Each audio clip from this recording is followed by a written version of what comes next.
All right. Hey, folks. Looks like we got a lot of people in the channel here. My name is Mike Shea. I run the website Sly Flourish, and I am the new and proud host of the show on the Don't Split the Podcast Network, the DM's Deep Dive. This is going to be a monthly show, and each month we are going to pick a particular topic, and we're going to dive deep into it. There's a particular topic relevant to role-playing games, but primarily focused on D&D. And rather than kind of hitting just surface-level conversations that you're likely to see all over the net, I'm going to bring on one guest, somebody that most of the time, people that I know that have really put their heads around a particular topic and dive deep into that topic, really try to explore it and hopefully learn some new things and cover some stuff that we don't typically see, really spend a good amount of time. It's going to be an hour-long show. We're going to talk for about 40 minutes. We have a little bit of an agenda to talk about some topics that we're going to talk about. And then we'll have probably 20 minutes of questions from the chat channel. So we're hoping that people will be interested in posting some questions about what we've been talking about.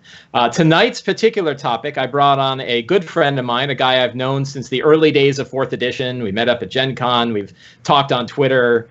Part of one of the original bloggers about the 4th edition of D&D. What is it, about 5 years ago or so? How long ago was that?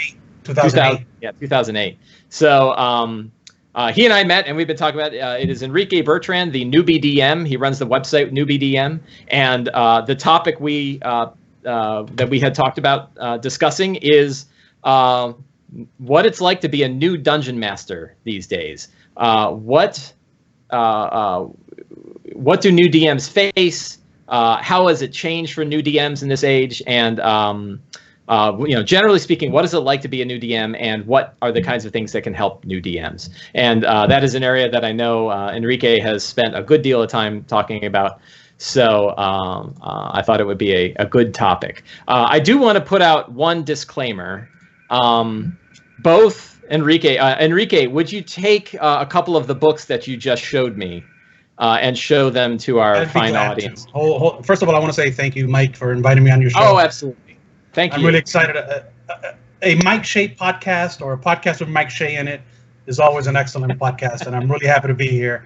And I look forward to many more triple Ds, as I'm calling this podcast. Triple Ds. Now I'll show you some of the books that I brought along. I've been doing some reading before the podcast to get my head around D&D. I have the Forgotten Realms Adventure textbook. This book is the book that killed assassins in Faerun and moved Faerun over to 2nd edition before the 2nd edition box set came out. I have my 3rd edition DM's Guide. I have my 2nd edition Player's Handbook. I have my 2nd edition, very worn. Yeah, I was going to say, could you show the spine of that book if you would? Yeah, look at that. That's the 2nd edition Dungeon Master's Guide, right? The 2nd edition Dungeon Master's Guide. Mid-80s is that? I have my 1st edition Player's Handbook here. It used to belong to a gentleman called Brian Bisson. Brian, if you're watching, if you're out there, Brian, if you're watching, I have your Player's Handbook. Come on by and come pick up your Player's Handbook. Come get it at my house. It's sitting on my shelf.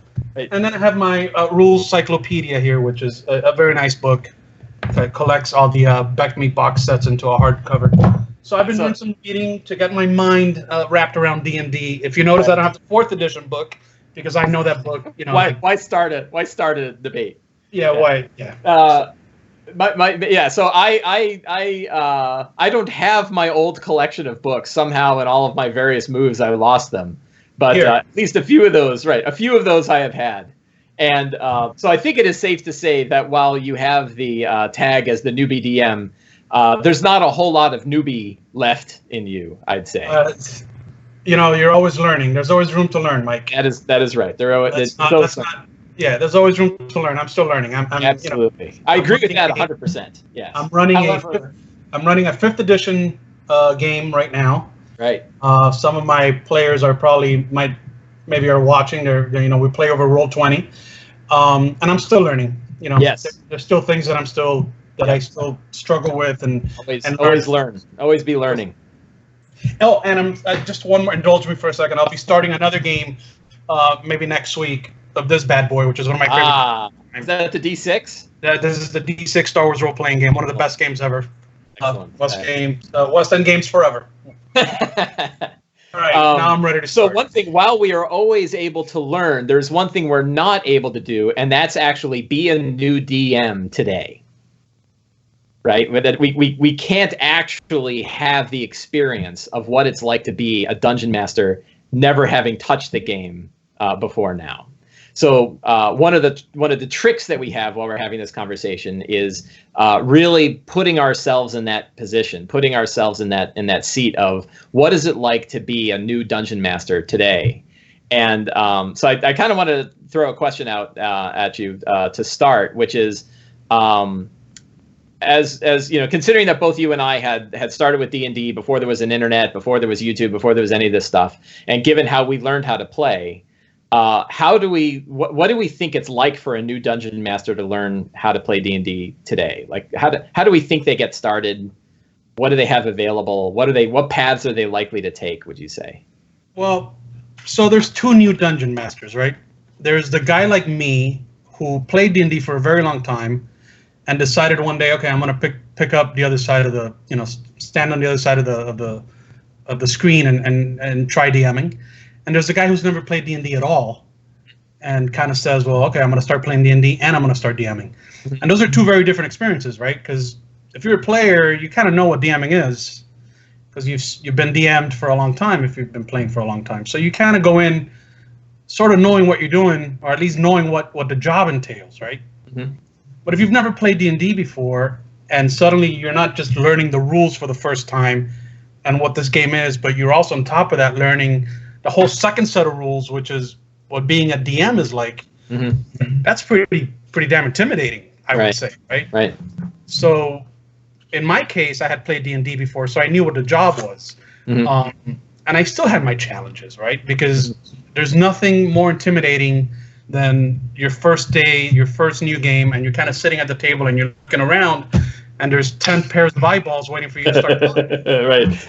Oh, going, come on. Yeah, they're waiting for you to start talking and be entertaining. Right. What the hell is this? Right. Yeah, you got to be entertaining and you got to, okay, go. So it's an intimidating thing, right? One of the advantages I think exists now for new guys that are coming into the game, not just DMs but players, is the community around D&D that has developed online over the last few years, and especially the fact that there's now video to go with it, right? Mm-hmm. Now, and I'm not talking about guys like you and me doing this, but I'm talking about like watching a game of D&D. Live play video, yeah. Live play video, which at first I thought that's kind of dumb, but then I thought, if you're a new guy, that's awesome. And I'll tell you why. When I was a kid, before I started playing D&D, I got the red box and the blue box, the two Back Me boxes. Somebody gave them to me as a gift, and I had no idea what it was. And I would read the books, and I was a kid living in Puerto Rico at the time, right? I spoke English. I went to an American school in Puerto Rico, and I spoke Spanish and English, but my main language was Spanish.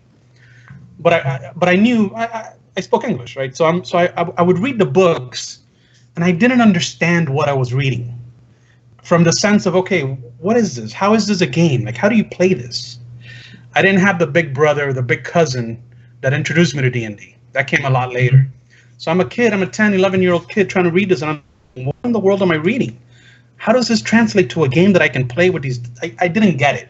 And I'm thinking now, if I'm that kid and I have 20,000 YouTube channels with people playing D&D, damn, I'm going to get this pretty quickly, and I'm going to understand more or less the dynamic of what this game is, and I think that's an exciting thing for new people. So I think, the advent of the internet and the community built around Dungeons & Dragons is a huge contributor to a future DM success or not at the table. I think they have all the tools to learn now.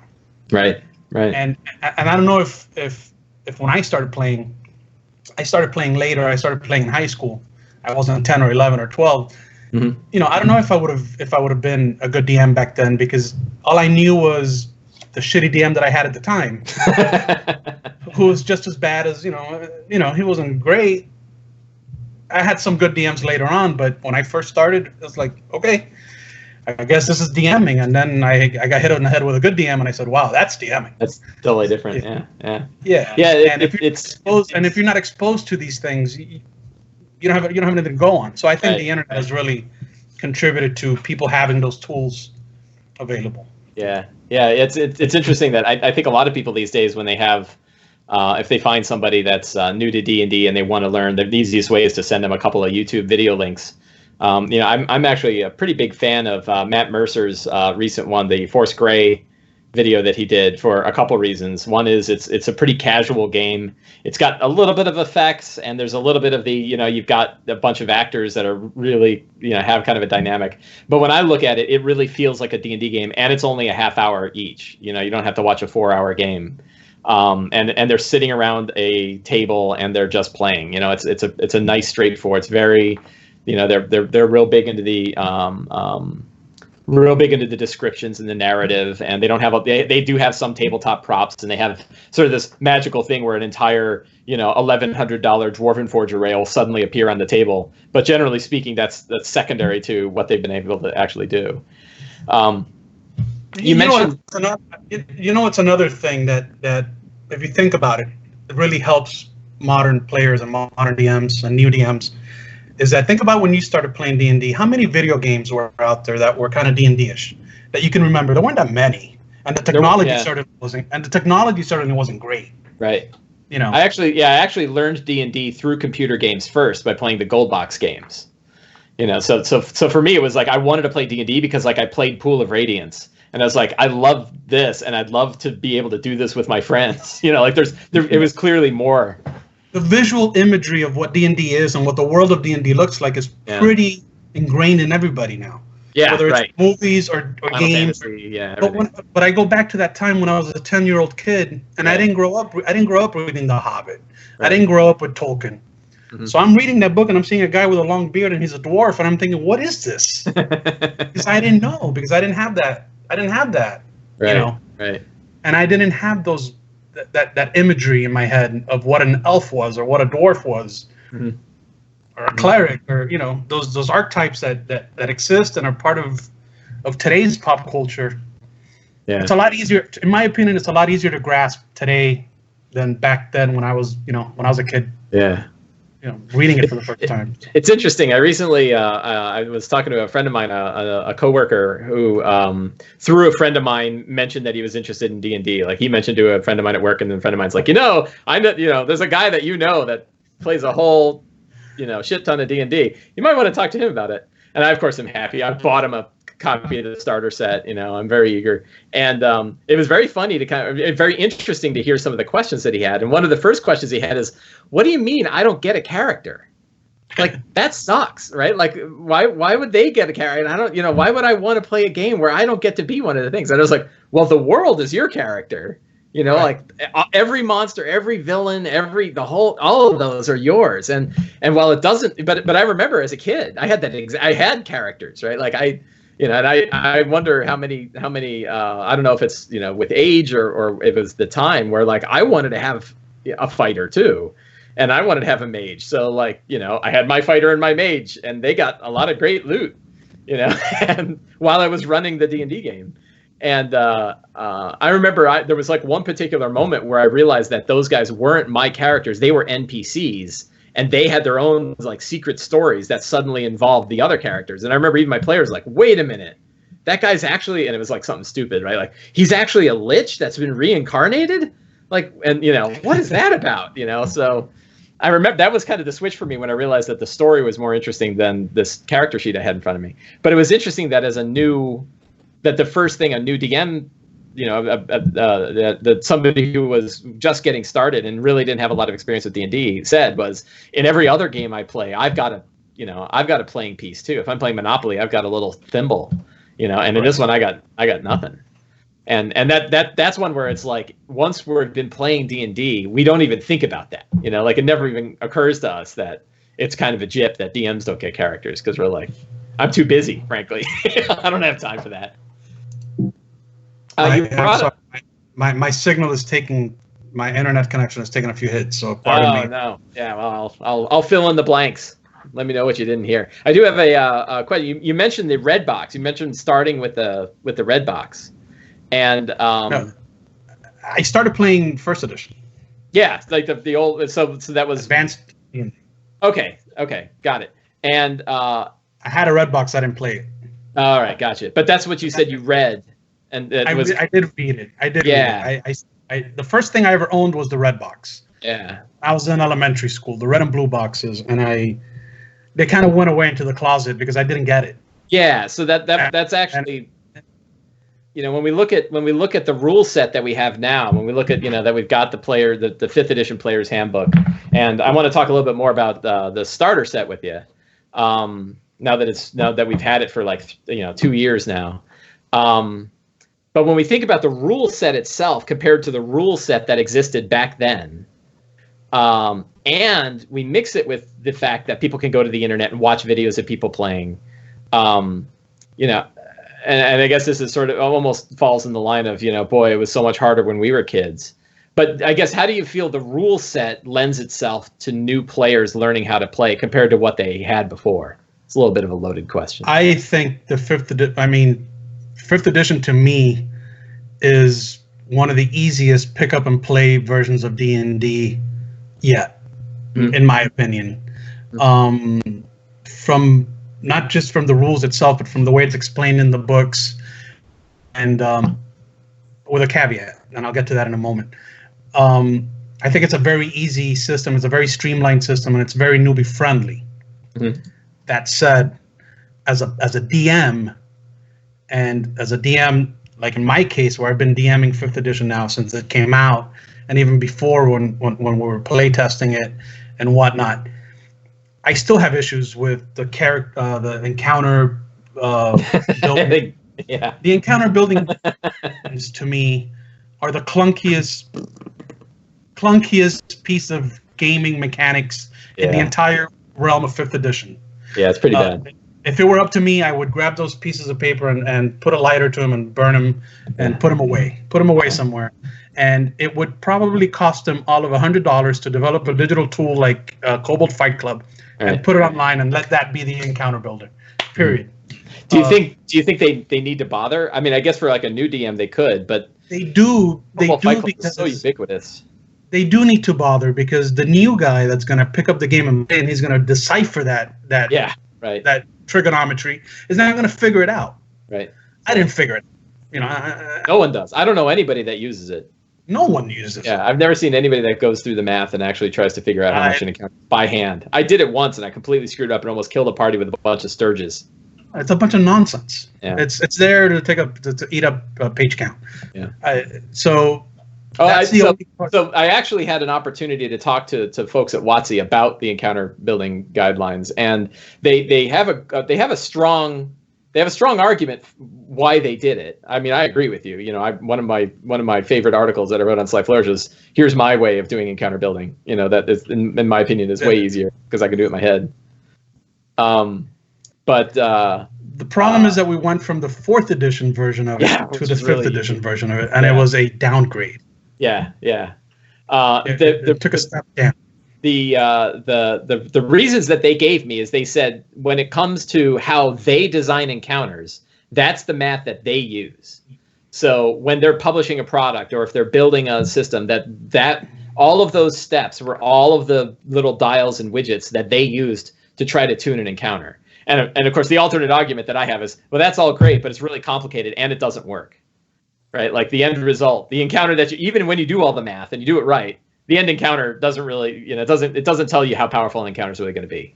And I haven't gotten to high level 5th edition yet. My characters in my game are currently 9th level, so I don't even know what it looks like at the high levels of D&D. Yep. And I'm really not that interested in it because to me that whole aspect of the game is not something I use or worry about. Right. And as a new DM, if I have to give a new DM one piece of advice, is go find yourself Cobalt Fight Club on Google. Google that, bookmark it in your computer in your browser, and use that. Yep. And so I had that opportunity to run that DM survey of what tools they use, and Cobalt Fight Club was. I'm just going to pull it up so I have actual numbers here. Sorry for my extremely loud keyboard. I think I lost you. No, I can still hear you. All right. Oh, there you are. There you are. So I think it's asked my Wi-Fi. I asked for the. I think you're okay. Let me know if it continues to be a problem. All right. No, we're fine.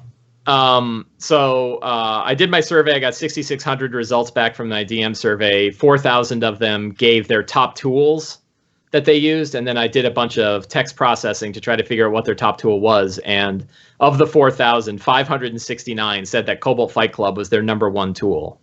That was ahead. That was ahead of the Dungeon Master's Guide and the Monster Manual and the Player's Handbook. Well, so yeah, it is, encounter. Apparently everybody has the same trouble with encounter building. Now, another interesting thing about encounter building, and I'm not so sure that this is good newbie advice, but since we're on the topic of encounter building, and I'd like to close a little thread on this, and we'll get back to talking about what it's like for new DMs. Mike Merles. So I also did a DM questionnaire with a bunch of people. I believe you answered that questionnaire, and you and Mike Merles were two of the people on that questionnaire. If you want to know the company that you keep, and he said he doesn't bother with encounter building guidelines at all. He just designs whatever kind of encounter makes sense for the time. And I've heard a lot of people give that same general advice, that you look at the story and you say, what makes sense for the story? And if your level 4 characters walk into a canyon filled with 28 stone giants, so be it. There they are. And now the interesting part is, how do a bunch of 4th level characters survive 28 angry stone giants, right? And it's obviously not tuned. I still feel like it's always good to have a gauge and a guideline for when is an encounter going to wipe out a party and when is it going to be too easy. I like to have something like that, and I think that can be tough. So let's talk about so one thing I wanted to ask you about, and when we're kind of talking to new DMs, how do you feel about the starter set now that we've had it in our hands for a couple of years? As far as I think you can get it for like $12 or something on Amazon. And spoilers, I buy them by like the dozen at Christmas time and give them out to friends and use them for white elephant gift exchanges and throw them into Toys for Tots all over the place. So I like it. But how do you feel it serves new DMs? I know you wrote about this initially when it came out. How do you feel about it now? I like it. I bought it when it came out. I used it. I ran my home group through it so we could learn the mechanics of 5th edition. I think the story that in the adventure, I think it's a good, interesting story. I thought the mix of characters was good. But it's one of these situations where it's hard to gauge again, right? What serves a new DM best. Right. I remember 4th edition had there's two things that I feel 5th edition lacked in the core rulebooks. One was an example of play, where you could sort of read a game sessions, kind of, how a lot of games have an example game session and you kind of read a page or two of someone gaming. I thought 5th edition could have used one of those. And 2, a small 3, 4, 5 page beginner little adventure in the DM's book to sort of show you the mechanics of the game. Remember how 4th edition had the kobold hideout or whatever it was called? Are you talking about like the choose your own adventure style? No. 4th edition, if I remember correctly, the DMG for 4th edition had a 4-room kobold hideout where you went through different mechanics. It was like a trap room. It had like a combat room. What was it called? Kobold. I don't remember that. Am I not remembering correctly? You could be. It's very possible. I just never read it. Maybe someone in the chat will chime in and correct me if I'm wrong. I seem to remember there was a kobold. It was like a series of rooms designed to teach you each of the main components of 4th. It was like 4 rooms, right? Yeah. It was like 4 rooms, and I remember I put out a PDF with the maps printed to scale. Where did I get that book from? It must have been the DMG. Okay. In 4th edition, and I thought that was a very helpful thing for new DMs to have the DMG and go and find a spot where they're actually learning what a game looks like, and sample little dungeon, the newbie level, the tutorial level of a video game, right? That's what it is. I feel that 5th edition could have used something like that. Yeah. Only because a new guy is going to pick it up and say, okay, let me see what this game looks like when it's played, and he's not going to find an example of that in the book. Right. And I go back to my experience as a kid when I didn't have an example of what the game was actually like when someone was running it, when I was trying to figure out what the book was telling me. Mm-hmm. I always try to put myself in the mindset of what a new DM experiences. This day and age, obviously, it's a very different thing. Now we have the video. Now we have, guys like me and you and everybody else talking about it. So it's a different world. I get it. But I still feel that the game could do be a little more inclusive to the new player, and not assume that people know what D&D is. Right. And I think the game has fallen into this thing where people assume what it is, and that's not always the case. But back to the starter set, which was your question, I do feel it's a great product. I used it, and recently I gave it away to someone who was starting for the first time. So I do see value in it. So. Yeah, I actually, so I like it. I like it for a bunch of reasons. I like it because even as an experienced DM, it was a great adventure. In fact, I'd probably put it on the top of the list of all of the D&D adventures that have come out in 5th. It's pure D&D from top to bottom. It's 4 interlinked adventures with lots of opportunities. It's a fun adventure, and it has a lot of different adventure. Yeah, it has a lot of different paths that you could take, and a lot of NPCs that you could play around with. So it is a good one. Yeah. It's got a nice little monster codex in the back that, even if somebody only spent $12 and really didn't want to get much further, if they're willing to keep playing with those same pre-gen characters, you could run with just this and kind of make your own adventures for some time. I mean, that box gives you a good amount of weeks of gaming if you it's like 16 hours if you just play the adventure, and then it's many hours more if you want to keep kind of expanding on your own. So it's a good value. I feel it's a great value for the money. So, I think that I was just taking a look at it again because it's been a little while, and I was like, how much does it walk you through the first parts of it? Like if you open this up and you've never read anything before, and it actually has a fair bit of description. One thing that I'll say is something about Wizards of the Coast in general. They haven't found a set of words they didn't like. And when I compared this to a couple of other adventures I've seen from other publishers, the one I'm thinking of, Monty Cook's Numenera, he did a book called Weird Discoveries, which is a set of 10 adventures, and it is so sparse in words. It is really, really, really, start here and read this, and then you read it, and it's like, if you have time, read this. For every adventure, it's really lightweight. And this one does a good job of saying, before continuing with the adventure, take a few minutes to do the following, encourage the player to introduce the characters. So it kind of walks people and DMs through what a game looks like. And maybe you could use just a little bit more of that, or maybe a little bit more reinforcing. But on the other hand, if you're an experienced DM, and I think a lot of the audience for 5th edition initially was people that had played some kind of D&D, you wouldn't want a whole book that was just that and miss the rest of what's in here, which is, like you mentioned, 16 hours worth of a really solid adventure. So there is one, much like you are very passionate about encounter building. There's one aspect that I've always kind of had trouble with. I guess I had trouble with this in 4th edition as well. And it was the expectation of how to run combat.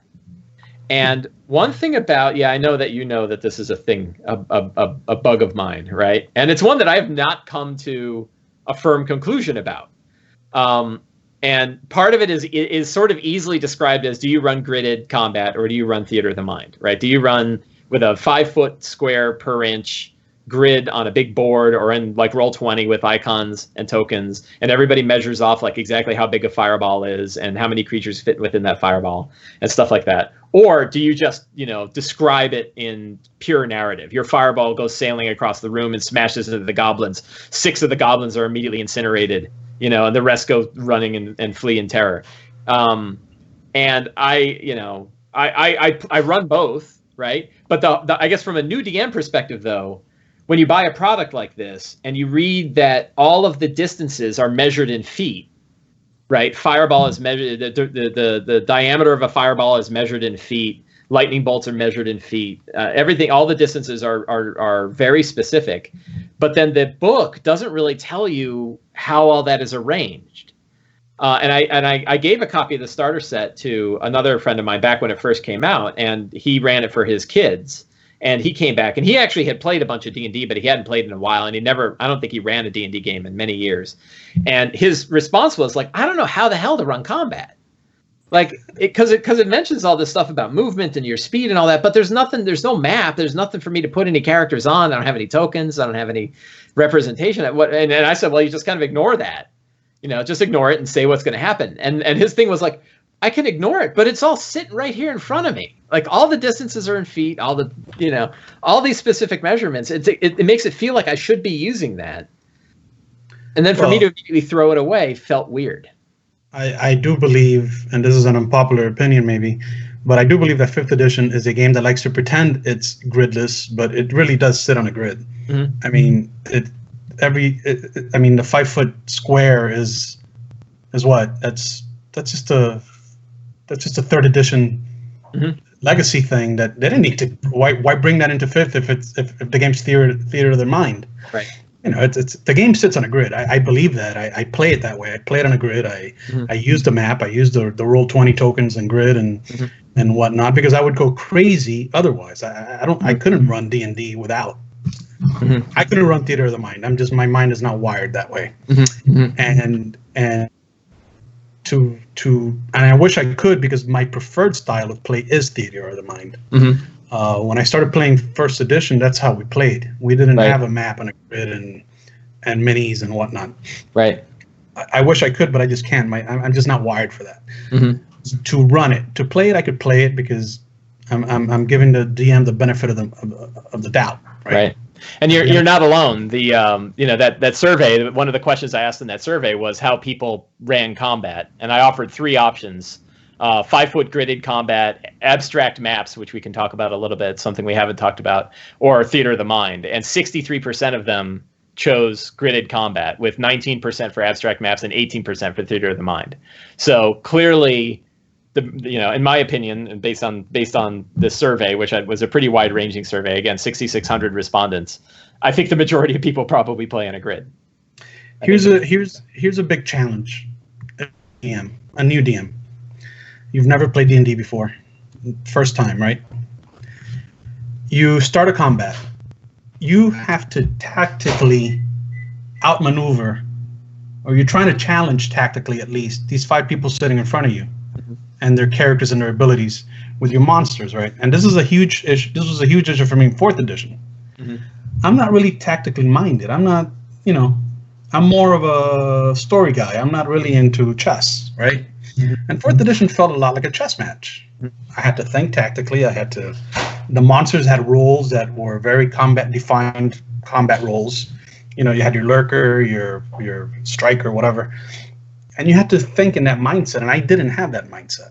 Mm-hmm. So not only am I trying to remember all the rules, not only am I trying to remember how combat works mechanically, what the initiative, the this, to that, the rules of the game, there's another layer on top of that, which I got to be a tactician on the battlefield and figure out how these monsters would think and act and behave, and how the terrain plays into it, and this and that.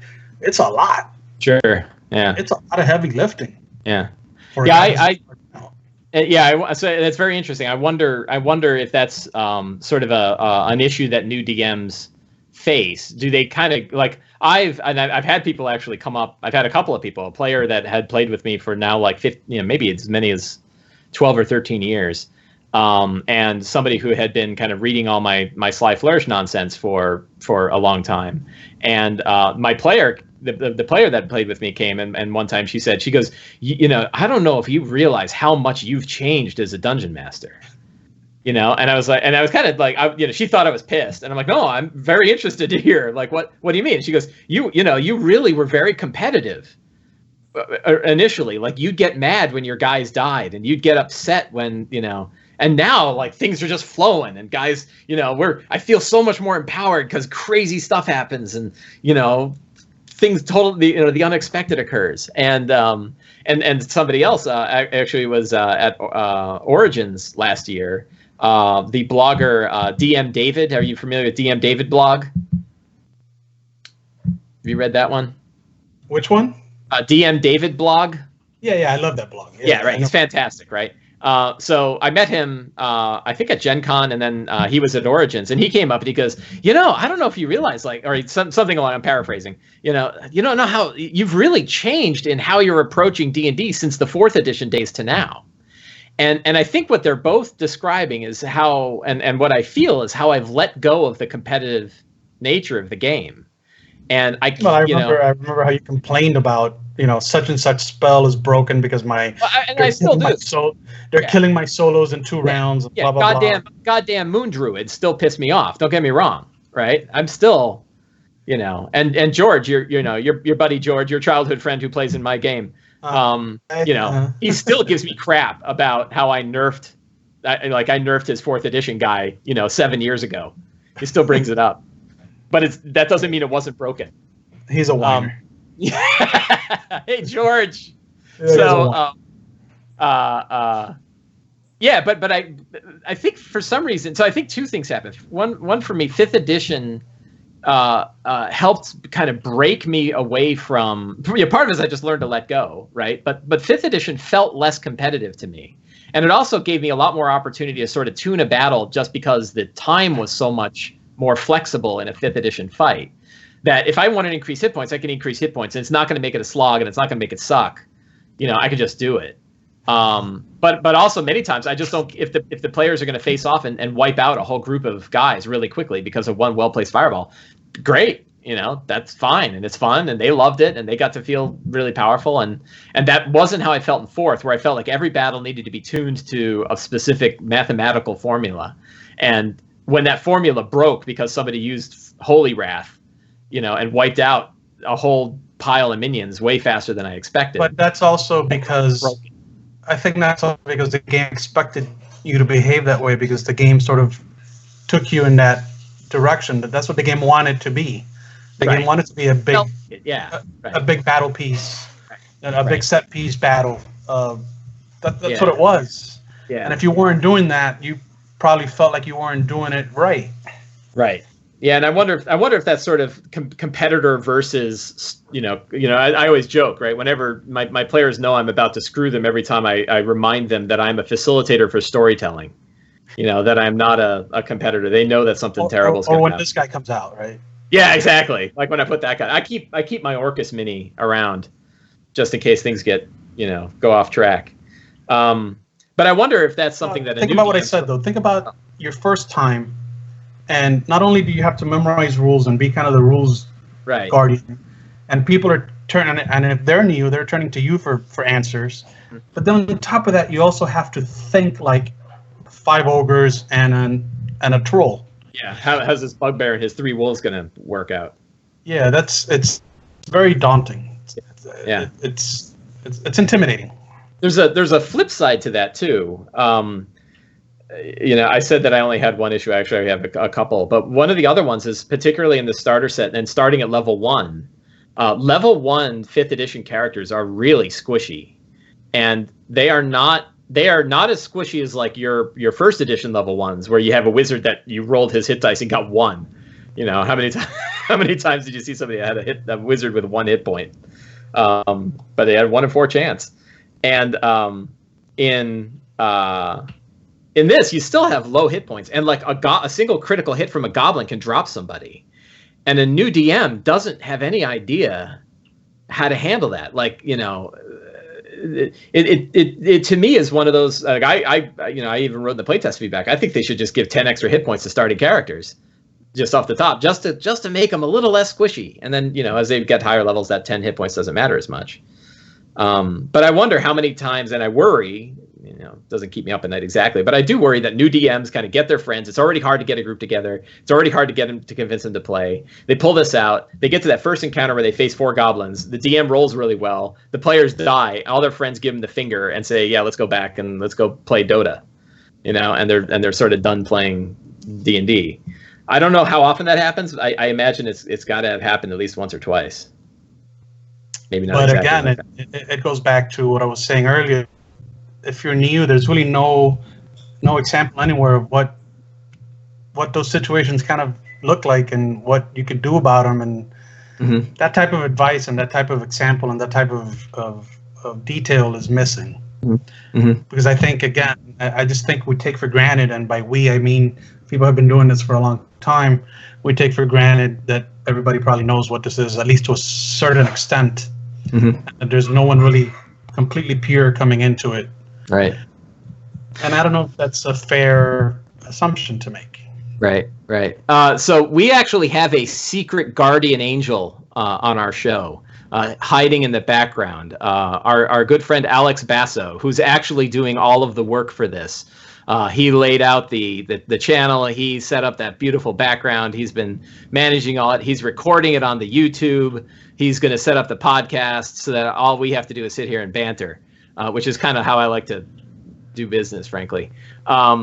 Alex, and one of the things we want to do at this point, we've kind of hit the 40-minute mark, and I think it's time to kind of pick up some questions that have been coming across on the chat channel. Alex, have there been any questions that have really caught your eye? Yeah. So what do you do? What do you write down to try and help, have a more fluid experience? Gotcha. This is one of my best friends here for prep. Yeah, this is I got some of those.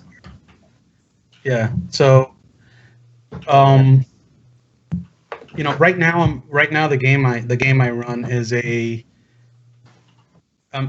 it's kind of a weird game. I'm running a 5th edition version of a 3rd edition module that I'm adapting for a homebrew adventure. So, very quickly, I'll give you the gist of my campaign. It takes place in the Forgotten Realms, in the era where 2nd edition was set, and it's about a time traveling dragonborn who ends up in the 2nd edition era of the realms, and he warns Elminster about the spell plague. So Elminster hires the party to make sure the spell plague doesn't happen, causing 4th edition. And I'm using a module right now that came out for 3rd edition called Cormyr, the Tearing of the Weave, and I'm adapting it to 5th edition. So my prep involves a lot of converting monsters that just don't exist in 5th edition. I'm doing a lot of reskinning, which I'm a huge fan of because it's the easiest thing in the world to do. And if you want to do reskinning, I know, Mike, you're a huge... love it.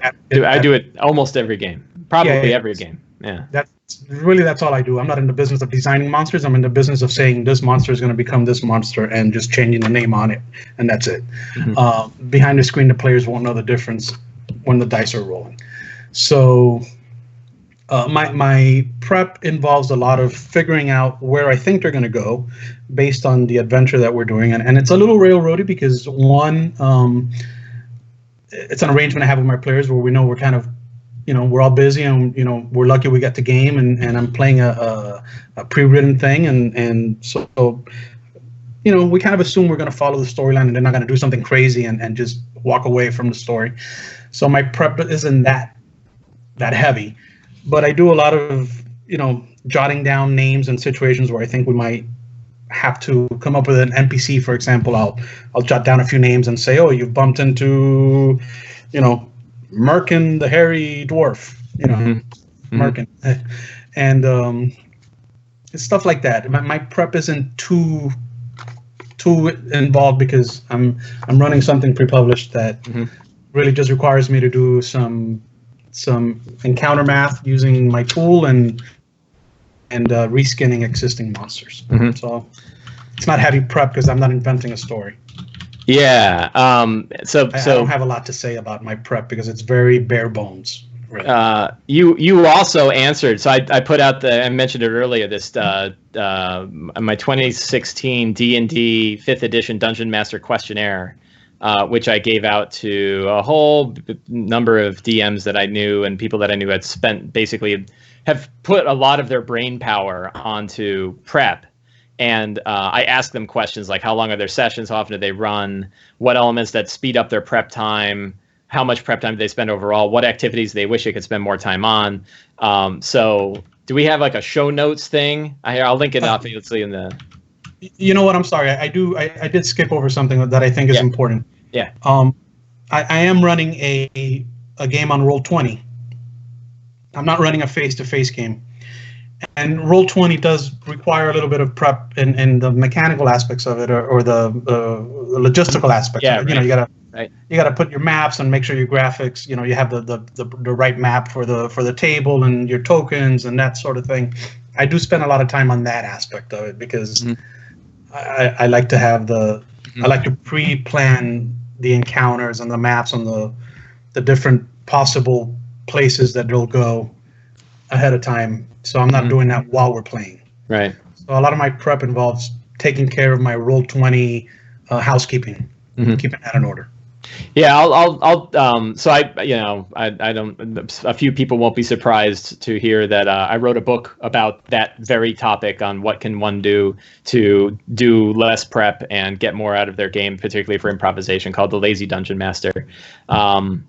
So I'm not going to talk about that too much. I will mention that something I've been doing recently. There's two aspects that aren't in the Lazy Dungeon Master, both things that I've recently started to do. One is, and I wrote about this a lot, I called it the lost chapter of the Lazy Dungeon Master, called Secrets, where I'll just jot down like a dozen facts, like factoids, tweet-sized facts about the game or the world or the story or bad guys or whatever. And then throughout the game, I'll drop these in to kind of give pieces of, you know, kind of move the story along non-sequentially. You might pick up a sword and the sword has a giant rune on it, and the giant rune is actually a rune that hasn't existed in the Giants for centuries, but it's, you know, tied to the Asturian age from 20,000 years ago or something like that. And you get a little bit of history with everything. The other trick is I've started to write, I picked this up when I was writing another book called Fantastic Locations, where I jot down like 3 fantastic features of a location, interesting features of every location. So if they're going to a campsite, what are 3 interesting features about that campsite? Well, there's an old tower there. There's a giant dragon statue on top of that old tower. And there's a secret basement that somebody might find at the bottom of that tower. Or, you know, there's a church, and the church has, you know, brambles that are all around it that make it really hard to get to. And on the front door is a symbol of a god that's been dead for 2 centuries. So I'll try to find these little details, and those are the things I'll write down, just so I'm not saying, well, there's a church and it looks like, I don't know, a church. You know, I can actually describe a couple specific things that just sort of, you know, evoke some imagery. And I find writing that down ahead of time helps me a lot when I'm running a game. Alex, what other questions do we have? We probably only have time for, you know, maybe 1 or 2 more. All right, so let's here's one from K3210. So this is kind of referring to your first topic you guys were talking about with, you know, all the shows nowadays with actual plays. So K3 wants to know, you know, with all the DMs being either a professional actor or employee of a gaming company, do you think the internet can set realistic expectations of new Dungeon Masters? Enrique, what do you think? I think it can. I'll invite you on my game, and you can see me stumble my way through my game. And you'll want to turn it off after 10 minutes. Yes, I do think. Yes,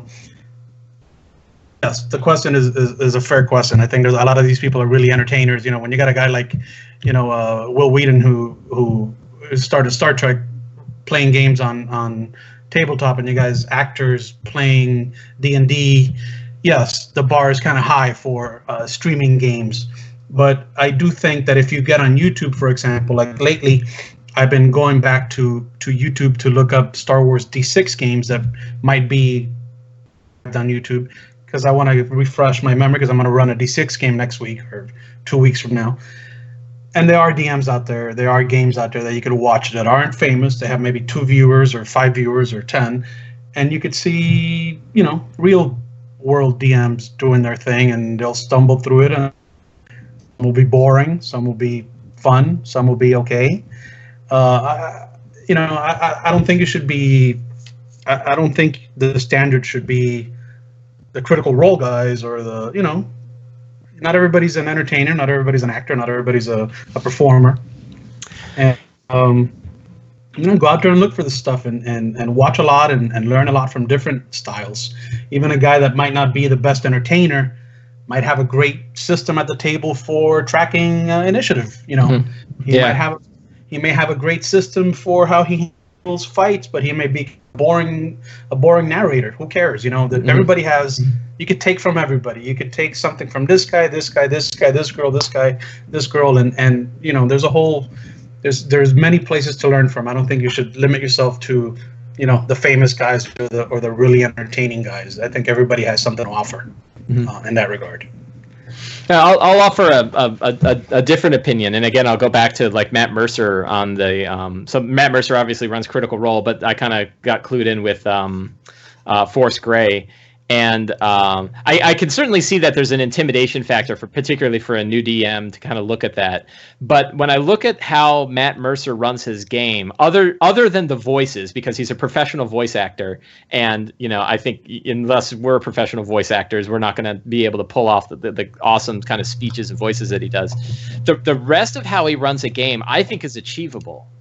I think that the passion that he throws into it, and the you know, his sort of evocative nature of describing every attack, and the way that he kind of really sort of dives into the imagery of it, is something that normal, you know, I believe anyway, it's something that normal people can do. Maybe not with the range of imagination that he has, but I know that I started doing a lot more of that when I started watching him do a lot of that.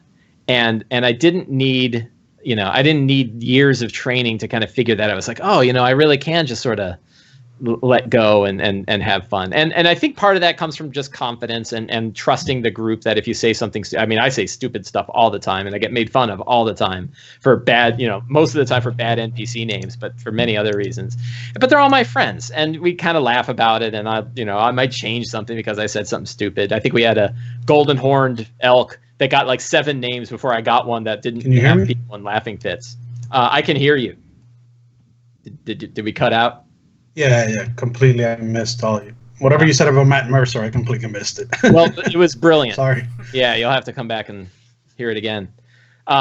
So I do think it's true. I agree with Enrique that kind of hitting YouTube in general, just looking for D&D games and maybe, you know, looking at a dozen different ones. You don't have to watch the whole things, but you can just kind of see people's styles and see what works. You know, Twitch of course has live play games that people are running on Roll20, and you can watch those too.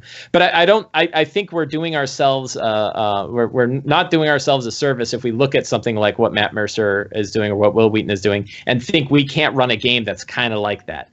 You know, we're not going to be professional entertainers about it, but we can grab a lot of, you know, I think we can grab a lot of the passion that they're bringing to their games, and we can bring it to ours just by sort of letting go of our own sort of inhibitions.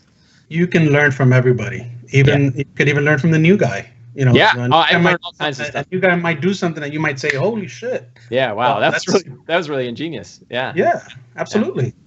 Yeah. There's no one knows it all. Alex, what else you got? So here's one from Twitter. This is from @CoolTay105. He asks, in a new campaign, how do you give low-level players a sense of buy-in and that their actions, and a feeling that their actions matter in the larger world? So can I tackle that first? Yeah, please. Because it kind of leads me into my golden rule of newbie DMing. Uh-oh. And my golden rule of newbie DMing, and if you're a new DM watching or listening and you haven't run a game yet, listen carefully. The golden rule of newbie DMing from Newbie DM is start small. You're not Tolkien. and what that means is, but I got this world in my head. Yeah, nobody cares about your prose. Nobody cares about your world. Nobody cares about the mystical mountain where the oracle of whatever lives. No one gives a shit. Your players are starting out in a small town, a hamlet, a little village, or maybe a small city, and they're going to have a little adventure there. And all you're responsible for is making sure that little hamlet lives, breathes, the little village moves, and the guy who sells the fur skins is the same guy who's going to sell the fur skin the next time you play, and you make that little world alive. That's all they should care about, and that's all you should care about right now. Worry about the bigger world later. When they get to that point, you worry about it. Not right now, because no one gives a shit. Mm-hmm. And the way you make your players have buy-in is you make them feel part of that little world that they're in. Right. And that little world that they're going to be the heroes of. Because that little village is going to need saving from the orc. And guess who's going to do it? It's going to be your players. And that's how you get the buy-in. Forget about the eighth wonder oracle from the Misty Mountain. No one gives a shit. And you shouldn't be worried about that right now. At this point in time, at the first level PC, at the starting game of your campaign, all you should be worried about is that their little part of the world and making sure that they're the heroes of that little part of the world. And that's how you get the buy-in. Because once they leave that village as heroes and they move on to something bigger and greater, they've already invested in your world because they already made a difference where it counted back home. You know, that to me, that's the golden rule. That to me, that's how you build the buy-in for your players. And the same thing applies in my Star Wars games. In my Star Wars games, my players always start in some shitty, some crappy cantina in a small, pumpkin world somewhere, and they happen to do something there that makes them heroes, and it leads them on the journey, the hero's journey. It's the same thing with D&D. Yeah, I agree 100%. I think that starting small, staying focused, that how do you get them to love the world, and you make that world just as big as their eyesight is, right? And they don't need to know about everything else. Another newbie mistake that I sometimes see, and I've actually seen in multiple published adventures, is let me throw a giant ass monster at you when you're level 2 and show you how weak and pathetic you are. And that to me is a terrible way of making somebody feel like they're empowered. Making them fight some rat swarms, which are actually really deadly for their challenge rating, is as strong as you need to, throw at somebody. Don't take the adult blue dragon and have it land in front of them, and now they got to negotiate with an adult blue dragon, or they're just going to get breathed on and killed. That's lame, and it makes them feel small. What? Oh, I don't know what you're talking about. Yeah. And you're right. That's not the only one either. The other one is, and it feels like I'm bashing. I've played all these adventures and I had a really good time with them. But another one is if you start them off as prisoners and life is miserable and they lost their swords and they don't have anything and they can't eat and they have to get out of the abyss. They got to get out of the abyss. And the funny thing is, like, for experienced players where that is known up front, where you've as a group agreed before you start this, you're going to start off rough and you're going to have to, and it feels like Minecraft to them. It's like, my God, I've got nothing but a torch and I got to worry about zombies. Oh my God, alarms. I think that's a surefire way to ensure that they don't feel empowered is if you throw them into the deep end too early. Instead, and again, I'll go back to Phandelver, right? Phandelver's like you start off with goblins. Everything that's in that first part is achievable at level 1. It's not easy and it's tricky and it requires a lot of good, careful work by the players and by the characters, but they can do it and it matters. Like they're actually doing real things in Phandelver. It has to matter to the character because if you take the little character and you throw them in this huge world, how important is he going to feel?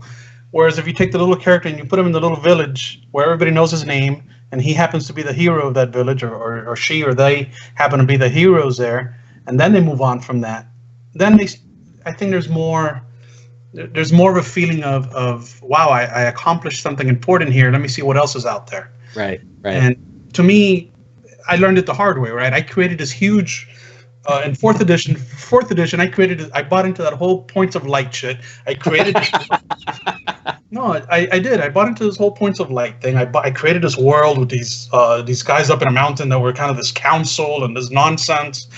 And, every time I spoke about them to my players, their eyes kind of glossed over. Checking the phone. Yeah, like, where's the fight, dude? Hey, can you tell us about this mountain guys again? I created this whole thing that never saw the light of day, and I said, what am I doing? Like, who cares about any of this shit I've written except me? Right? Yeah. No one cares. When we get to this, we'll get to it. But right now, we're starting in the Fall. What was the town called? Fallcrest or whatever. Which are we talking about? The Points of Light world. Oh God, what was that town? Was it Fallcrest or Winterhaven or one of those? Oh. Whatever. The one with Keeping the Shadowfell? Yeah, that one. Exactly. I don't remember. Yeah. I think it was Fall Crust or something like that. Something like that. Yeah. Whatever. I'm thinking, why am I up at night writing this Tolkien-esque world that we're never gonna get to? Like, who cares? Right. Like, dude, let's just find a dungeon in Fall Crust and fight whoever we gotta fight, and then we'll build from there together. And I'll let them add to the world, and they can sort of create, and that's how you get people invested in it. Because if you're just sitting there rambling off, Winterhaven is the name of that town. Winterhaven. Because if you're sitting there rambling off, prose about your world, no one cares. And in my opinion, and a lot of people may disagree with me, and that's fine. In my opinion, you're wasting your time. That's not going to invest.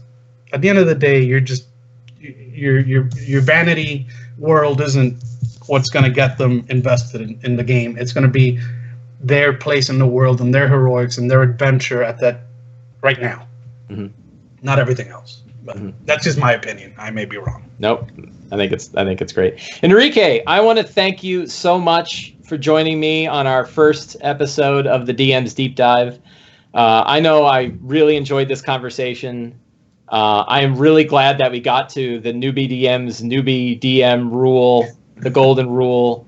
That's great. It's been a great pleasure. And I want to thank you. I want to thank Alex for manning all of the hardware and software to make this possible. I want to thank all of the wonderful people that were in the chat channel. I'm sorry we only get to a couple of questions. Next time, maybe we'll expand. We'll have a little less rambling on in the beginning and add some more questions to the next to the end of the show. So I want to thank you all for coming. Enrique, thank you very much. I really appreciate it. Mike, thank you for inviting me. Even when we talk offline, it's always a pleasure to talk to you, my friend. Always a pleasure to talk to you. Thank you for the invite, and good luck with the podcast. Good luck to James and Alex and everybody else involved with the network. I wish you guys well. I'm a big fan of, I was a big fan of the Roundtable and the Tome Show and everything else you guys have done together as a group. So I'm going to follow you along to this new venture, and good luck, and we'll be listening. Awesome. So you guys are with me when I'm riding bike at the park behind my house. So, well, let's keep pumping out episodes, please, because I sometimes I run out and my then I don't go bike riding when I don't have anything to listen to. Right. So, all right. And thank everybody you who all. joined us. Thank you. Yeah. Thank you very much.